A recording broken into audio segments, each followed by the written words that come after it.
What is up, everybody? Welcome back to the Football for Rookies podcast. As always, I hope all my lovely rookies are having a great morning, evening, afternoon, night, whenever you are watching this. As always, once again, I am your host, Becca, and this week's episode, we are going to be diving into the NFL draft. I know the week that I am posting this is not the week of the NFL draft. I'm posting this on the 16th, and the draft does not start till the 24th of April.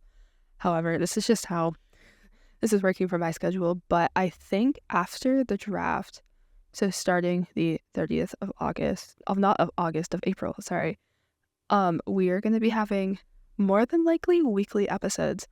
I am done with my junior year of college within the next 2 weeks, so that obviously means that we're able to just have some fun and everything and have more episodes.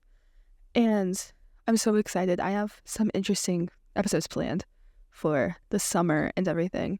But before we get into the NFL draft and everything, be sure to check out my Instagram at football.for.rookies and my Twitter. Not Twitter, I don't have a Twitter yet. My TikTok at Football for Rookies without the periods. I'm trying to post a little bit more, have some more engagement and stuff. So I really hope you check out my social medias and be sure to listen to my last episode. Last episode, we talked about the NFL competition committee, which before we get into the draft, one of the things that we talked about a lot in that episode was the tush push being banned. And as of right now, it was tabled. It was an even split 16-16 on banning it between the 32 teams, and they weren't able to come to a complete concrete decision, so it is not banned. It's tabled for another time to discuss it.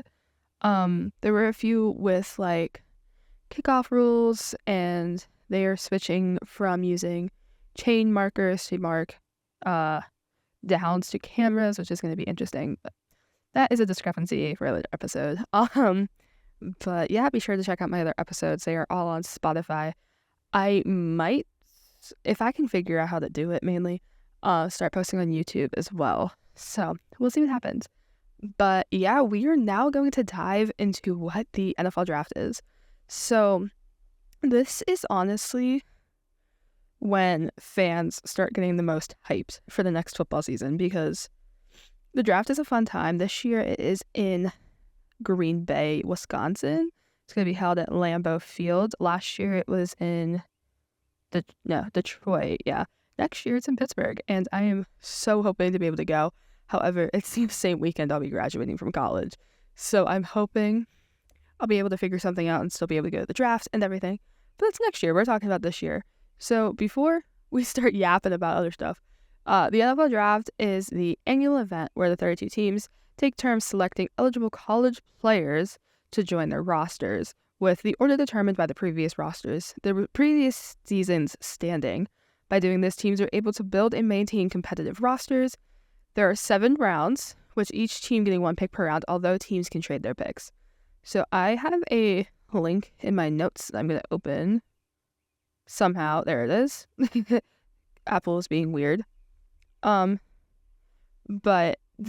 all of this information that I just said is from the NFL operations, football operations. If you just search NFL draft operations or NFL football operations with that, you'll be able to find this. Some players will provide an instant boost to the team that selects them, others won't.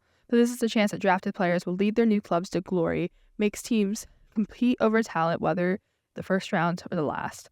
And this draft has changed as the league has grown in size and popularity. Competition for star players, both external between the NFL and upstart leagues, and internal among the league's clubs, has led the league to regularly alter the draft and implement new rules and regulations to maintain fairness. So going into draft order, the team with the worst record in the previous season gets the first pick, and the order continues down the standings, with the Super Bowl champion getting the last pick in each round. Like I said, was saying what the NFL draft is in general, the draft order changes like crazy, and with going back to our first episode, funny enough, with free agency, I remember, I don't know if y'all remember this from watching that episode, but one of the things that I was talking about was how whenever, I think it's it's unrestricted free agents, whenever they get traded, usually the compensation the team gets is draft picks. And there's times with draft picks that are weird. Like, the main example that's coming into my head with a draft pick example like this is during the draft when ESPN's own Pat McAfee was drafted. I think that was not 2009. No, it was like the 2013 draft. Hold on. That's going to bug me if I don't Google it. When's Pat McAfee drafted? He was drafted in 2009. Oh, it was 2009. I don't know why I didn't think that. It was a pick for the Indianapolis Colts that was through Philadelphia. So the only reason the Colts had said draft pick was because Philly traded with them. I don't know that trade off the top of my head, but I didn't even know what fucking Pat McAfee's draft pick was, but he was drafted as a kicker, if anyone was wondering. But that happens a lot, that especially during free agency, that happens a significant amount. So going back to NFL football operations, the order of the selection is determined by the reverse order of the finish in the previous season. Bearing any trades between clubs, each round starts with the team that finished with the worst record, ends with the Super Bowl champions. So the worst record this year is the Titans, and the best record, I guess, going off of this being the Super Bowl championship, was obviously the Philadelphia Eagles. Teams that didn't qualify for the playoffs are assigned draft slots 1 through 20. The order is determined by the standings at the end of the regular season. One of the things that was being talked about during NFL competition committee was the draft order along having it be team records, not wins. So, like, the Tennessee Titans were the first to be eliminated from the playoffs, right? But I obviously I could be wrong on this, so don't take me 100% for word on this part. I don't think they had the worst record. I think it might have been the Saints that had the worst record. I don't know. But one of the teams, they did not have the worst record. They were just the first one that was taken out of the playoffs. The order determined by the clubs. The club with the worst record will pick first. The one with the best record will pick 20th out of the first 20 picks. Teams that did qualify for the playoffs were assigned slots 21 through 32. The order is determined by the results of the previous year's postseason play. The 4 teams eliminated in the wild card round get picks 21 through 24. In the reverse order, their final regular season records. The 4 teams eliminated in the division get 25 through 28. And the 2 teams that lost to conference championships pick 29 and 30th. The team that lost the Super Bowl is 31st, and the Super Bowl champion is 32nd. In situations where teams finish the previous season with identical records, the determination of draft position is directed by the strength of their schedule. I know one of my episodes for May, 100%, is going to be when the NFL schedule is released. That is a really, really big day. And usually, the ESPN usually posts, like, who has the hardest schedule, who has the easiest schedule.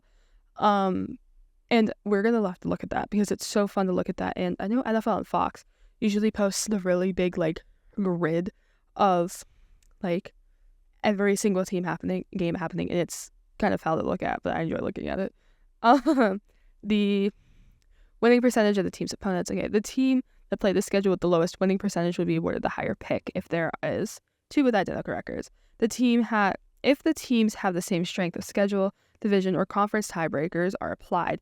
If the divisional or conference tiebreakers are not applicable, or ties still exist between teams in certain different conferences, ties will be broken into the following method. Head-to-head, best won, lost, tied percentage in common games, which is a minimum of 4. Strength of victory in all games, best combined ranking among teams with points in that are scored and points allowed, best net points, coin toss, and net touchdowns. So, with going back to Pat McAfee's pick when he was picked in the 2009 draft, under the teams of the NFL's collective bargaining agreement, the league can also assign as many as 32 additional compensatory free agent picks. I can't read. I'm a junior in college. I'm a communications major and I can't read compensatory, which allow clubs that have lost free agents to another team to use the draft pick to try to fill the void. The awarded picks take place at the end of the 3rd to the 7th round. Going back into the rounds, which I think I have this in my notes. Yes, I do. For how long the NFL draft is, which I'm just going to talk about that now. The draft takes place over 3 days. So this year it is the 24th, 25th, and 26th of April. The first round is on Thursday. They always do the first round, the first 32 picks on Thursday. The second and third rounds are on Friday. Then the 4th, 5th, 6th, and 7th rounds are on Saturday. It is a long 3 days. Usually people only watch the first one because why the hell would you keep watching? And another thing that I do not have added into this, whoever is picked the last, which I think is like 143, something like that. I have the lineup for the draft picks here that we're gonna like dive into here in a few minutes, or however long this yapping takes. They're always called Mr. Irrelevant. The one that comes to mind, the easiest, is Brock Purdy. He was picked last as Mr. Irrelevant, and then I think he went to the Super Bowl that year. So, interesting. Compensatory free agents are determined by proprietary formula, sure, a lot of big words, developed by the NFL Management Council, which considers a player's salary, playing time, and postseason honors. The value of compensatory free agents gained or lost by each team is totaled, and a team is awarded picks to equal value up to the net loss of compensatory free agents up to a maximum of 4. Yeah, there's a lot here, and then I'm not going to keep reading off of this website specifically. I'm still on the football operations website, but this goes into draft rules and process. Like, each team has 10 minutes to make their pick. The second and third rounds are on Friday, 4th through 7th are on Saturday. Teams get 7 minutes to make picks in the second round, 5 for regular or compensatory picks in rounds 3 through 6, and 4 minutes in round 7. If a team lets its time expire without making a choice, it can make a selection later, but runs the risk of letting the next team on the clock take the player is considering. Each team has a table set up for the draft venue where the team representatives stay in constant contact with executives at the club's headquarters. This is where you get to see, like, we'll take the Steelers for an example. I know I pick on them a lot, but that's honestly just because I'm so surrounded by the Steelers because I live in Pittsburgh half the time. So it's just easy for me to pick on them. But as when you see the clips of like Mike Tomlin calling George Pickens, being like, hey, we're going to make you a Pittsburgh Steeler, like all that stuff. The team representative then writes the player's name, position, and school on a card and submits it to the NFL staff member known as a runner. The NFL, every year leading up to the draft, ends up posting like clips of behind the scenes stuff for the draft.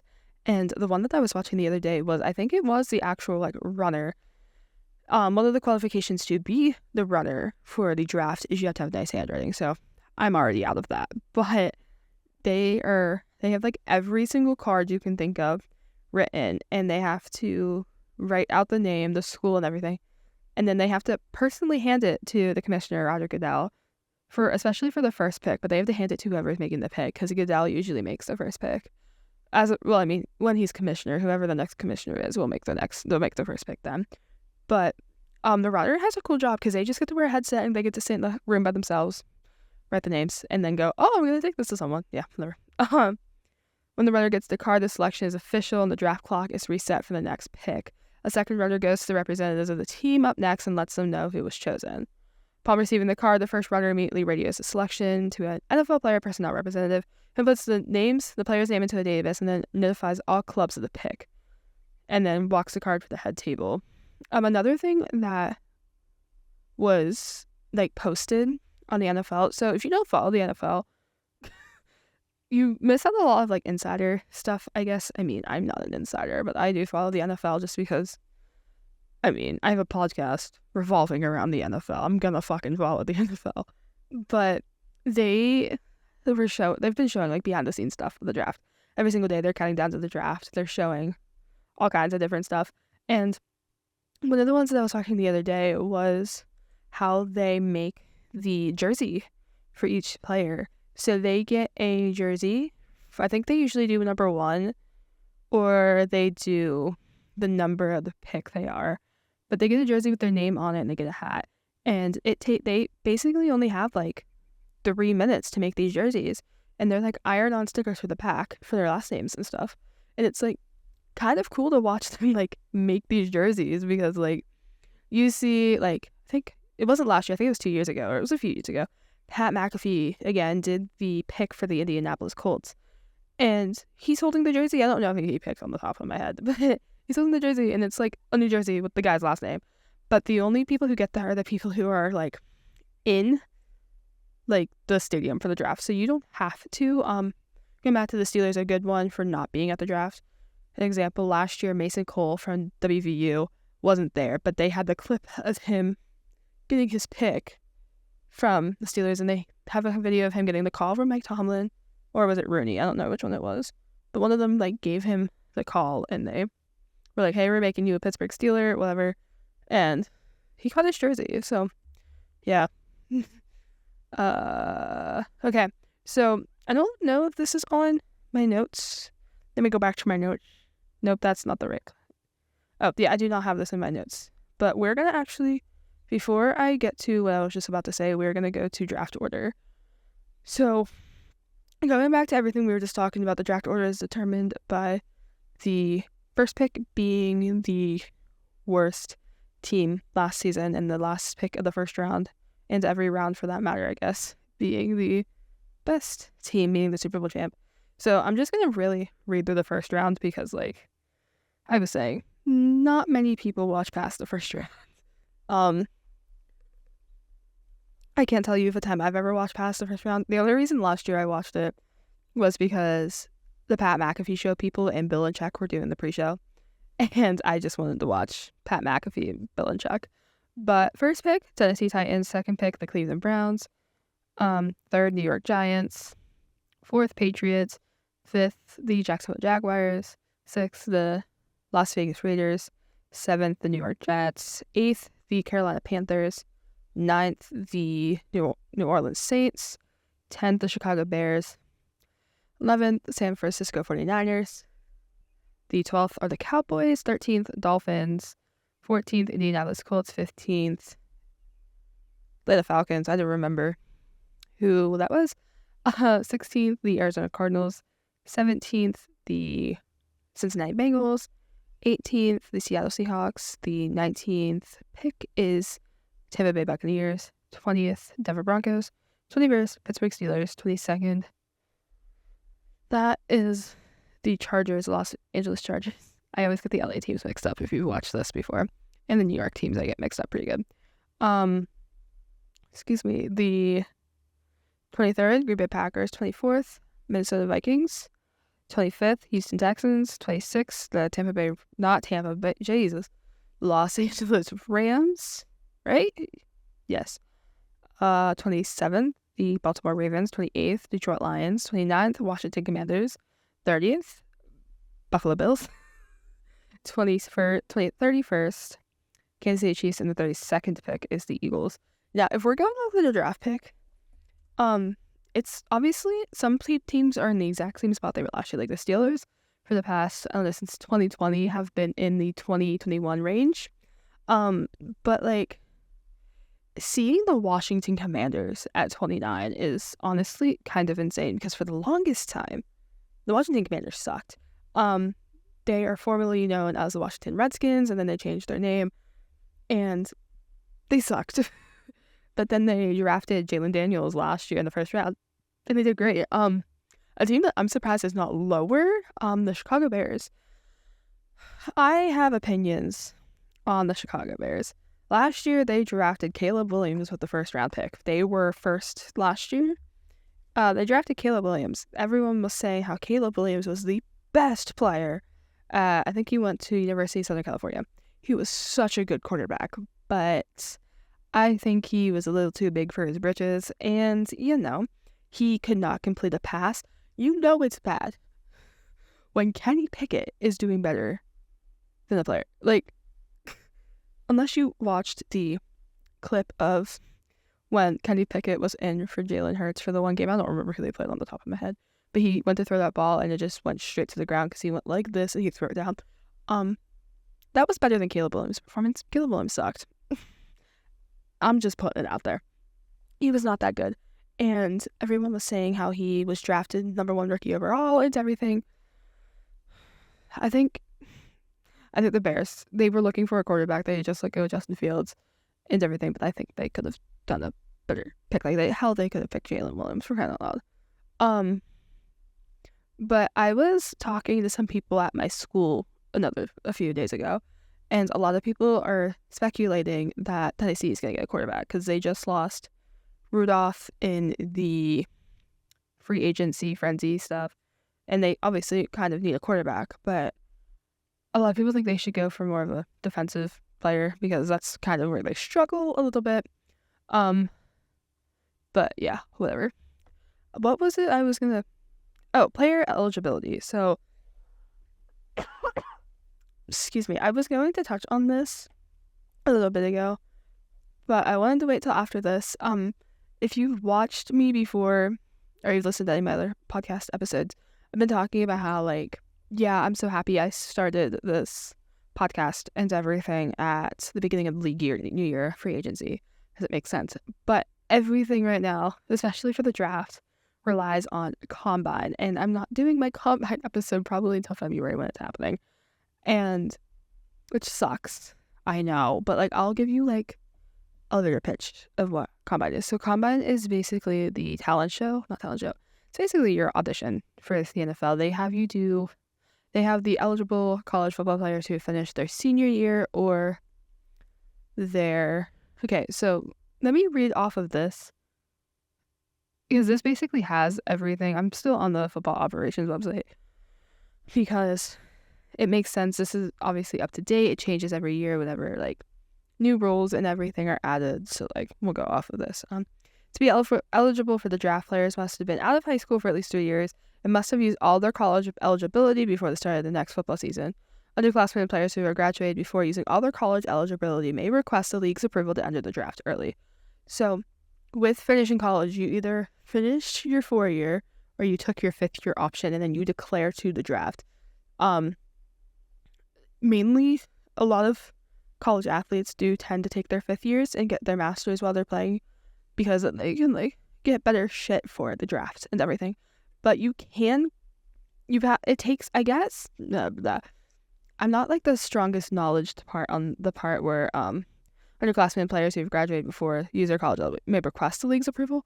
I don't have the best knowledge on that because that does not happen as much. It happens, but obviously not as much if they have to get approval. Players are draft eligible only in the year after the end of their college eligibility. So Caleb Williams, we'll use him for an example. He took his 5th-year option, declared to the draft, and then right when he declared, he basically could not do football anymore, but he was able to do combine and then do the draft. So basically he graduated, did his 5th year, and did it that way. Before the NFL draft, NFL player, personnel, staff member confirmed the eligibility of the draft prospects. That means researching the college background of approximately 3,000 college players each year. They work with the NCAA compliance departments at schools across the country to verify the information for all prospects. They also check the roster of the college all-star games to make sure that only draft-eligible players play in the games. That doesn't make any sense. Okay. The player personnel staff also review all the applications submitted by players who want to enter the draft early. Underclassmen have until 7 days following the NCAA National Championship game to declare their intentions to do so. For the 2017 draft, 106 undergraduates received NFL approval to enter the draft. Oh my God, I can't read. Here's the thing. I don't use a video for my podcast right now. I'm supposed to be wearing my glasses right now. Am I wearing my glasses? Absolutely not, because I don't feel like it, so I'm kind of blind right now. This has turned into a big yap fest, but it's fun. We're still talking the NFL basics, which all that matters. 106 undergraduates received the NFL approval to enter the draft, as did 13 players who graduated without using up all their college eligibility. Most players have become draft eligible or have declared their intention to enter the draft early. Player personnel staff work with teams, agents, and schools to clarify the player's status. They work with the agents, schools, scouts, teams to enforce league rules for pro days, where the NFL scouts come to college to observe prospects, and private workouts. During the draft, player personnel staff determine that all players who are drafted are draft eligible. And Combine does play in this because they have to do 40-meter dash. Like, they have to do like a bunch of skills. It's basically like a whole like skills thing that coaches, general managers, and owners can come watch. I think they sometimes have like random casual football, like past football players. Like, I think Ben Roethlisberger was at one time. Eminem was probably there because Eminem's a big Lions fan. But that is where like the scouting happens, and then teams are able to talk with players. Like, once we go through, because I do have a link, I am just gonna say this now. I'm not the best versed with college football. One of my goals for this year's college season is to watch more college football, so that like when we're not just talking NFL basics and everything, when I'm like explaining stuff during games, we could talk about college football games too. Because why the hell not? And college football is kind of the same, but whatever. They do have pro days for each team, and obviously, like we saw, draft eligible players were able to play in it. But the combine is probably like one of the biggest things for the draft, because then coaches are able to see what they're getting themselves into for this year's draft class. And I think what I was trying to get at is that I have a list of all of the NFL draft prospects that we're going to go through. I know some of them. I don't know all of the names, just because like I'm not as well versed in college football as I am with NFL. But, the goal is to do that. So, number one player overall that is 100% getting in the first round is Abdul Carter. He is what position does he play? He's an edge. So it's like, who is he? A lot of teams have been going for him. He's been having a few injuries. I think he had like a leg injury or something, and he is going to I think he is doing his pro day. But that one's good. Who is the one player that I have been hearing a significant about? Hold on. I'm actually on ESPN's website right now, going through all the players. Oh, Abdul Carter is a quarterback? No, he's not. Okay. Jackson Dart. A lot of people in like basic every single mock draft that I've seen, usually the NFL Network and ESPN both have their insiders, their analysts, do mock drafts. Daniel Jeremiah does one every year. His is usually like pretty spot on. But Jackson Dart has been speculated to be landing at the 21st pick with the Pittsburgh Steelers. Now, this is one I agree with. I can 100% say that I think he's going to go to the Steelers. I think. I'm going to butcher this name. I'm so sorry whenever you see this, if you watch this. Shadur Sanders. He is from Colorado. His dad is... I don't remember what his dad's name is. His last name is Sanders, obviously. He was an NFL player. But he's very good quarterback. I'm looking at all the quarterbacks right now. Cam Ward is the quarterback who said that if you do not pick him, he will remember you. So say that the Titans don't pick him first round, he's gonna have a personal vendetta against them. He's just being petty, is all that comes down to. Then we're just gonna look through some of these players. Like, obviously, like I said, I'm not that well versed with college football, but I'm obviously able to look at them and like say if there's any good players that I know have like really shined and everything. Mainly this year's quarterback draft class is really good. A lot of teams right now are looking for their QBs, because like that is honestly where teams are struggling right now. They're not able to keep good quarterbacks, and it kind of, ruins a team if you do not have a good quarterback. There's a lot of good schools here too. Let's see. A lot of teams are also looking to not only get more like quarterbacks, but they're more or less looking to find more defense, because even after watching this year's NFL season, it wasn't the fact that the offense wasn't good. The offense was great all season. More or less, the defensive lines have been struggling recently, because you're getting into the new quarterbacks who are younger, faster, stronger, and hell, we'll do this. Saquon Barkley is still in its prime. He's going to be in its prime for years and years to come. And there are some defensive players who are not able to keep up with a player like Jalen Daniels, Saquon Barkley, Jackson Dart whenever he gets drafted, because he's going first round. I can 100% tell you that. He will be going first round. And they are trying to build up more of their defense. Like, sometimes, when we were talking about the team rankings the team grades last episode, with, like, that was only, like, coaches and everything. If you look at the actual grades for each team going off of their offense, defensive, special teams, most teams are lacking in the defensive part. Like, the Steelers, I'll pick on them again just because I like picking on the Steelers. They are good. They have TJ Watt, obviously. They have, what's his face at safety, Miles Killebrew at safety. They have Cam Hayward, for crying out loud. That guy's a beast. Like, they have a good defense. They don't have a steel curtain. I don't think the steel curtain's ever going to be that again. I don't think their defense will ever be a steel curtain like that again. But they have a strong and solid defense. But then you have a team like the Cincinnati Bengals. Their defensive line needs work. Their defensive coordinator needs work too. But, like, their defensive line is lacking in what it could be. And I honestly, I can't tell right now. We're still 2 weeks out from the draft. But, because literally this time in 2 weeks, it'll be rounds 2, 3 of the draft. Because I'm filming this on a Friday.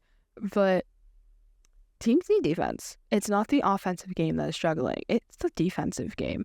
And if teams do not get defenses, you're going to have, I don't remember. I'm going to see if I typed into what is the highest scoring. There was one last season that I do not think is not this one. There was a game last year that was not the highest scoring game. I am sorry. It's saying what's it called? the Steelers Ravens game. That is not. There was a team last year that had like 70 points is what it seemed like. 52-6 between the Lions and the Jaguars. The Jaguars do not have a defense. Again, the Lions versus the Titans, 52-14. Like, it is rare that you see NFL teams getting higher than like 30 points when they're playing against someone. And that's just because their defense sucks. Like, was it the Saints? It was the Jacksonville Jaguars. The Jaguars, they have Trevor Lawrence, who is honestly, in my opinion, one of the greatest quarterbacks in the NFL. He's fast and he's slick, which is what you need. And that's even going against Jalen Hurts, Jaden Williams, Brock Purdy, Patrick Mahomes, Jared Goff, which, I mean, I will say Jared Goff is probably one of my favorites, if not my favorite quarterback in the NFL right now. But that's even going up against them. Like, Trevor Lawrence is good when he's not injured. And he was injured at the end of last season, so, like, we're not counting that, though. But he's good. It's just he does not have the defense to back him up. He has the offensive line to back him up, but he does not have the defense. Dan Campbell, I 100% will say, is probably one of the best, if not the best, quarterback in the NFL right now. Obviously, personal opinions, we know. I'm a yapper with my personal opinions in the NFL, but he runs a tight ship. But then you get a team like the Jacksonville Jaguars, who I don't remember their coach's name on the top of my head. Is that bad? Probably. Jacksonville Jaguars. Who is your head coach at the moment? Liam Cohen. I'm not saying he's bad. I never said he was bad. It's just, I don't think he is disciplining his defensive line that much, which I am teasing in a future episode. I don't know when this one's going to be. If you guys want, which obviously, leave a comment or message me on my Instagram or my TikTok if you guys want those. But I'm thinking about one of my summer episodes just because, like, we're gearing into the 2025 NFL season and everything. I am thinking about doing a episode that is breaking down all the positions.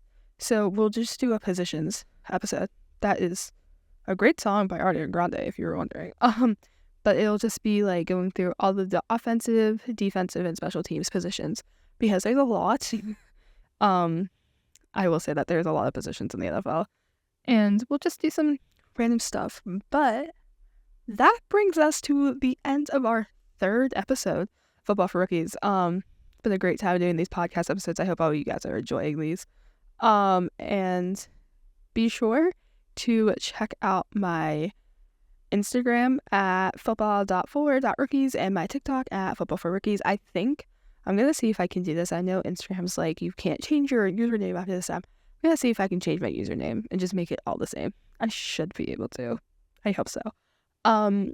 But yeah, I hope all of you have a lovely morning, even afternoon, or night whenever you're watching this. That was out of order, but it happens.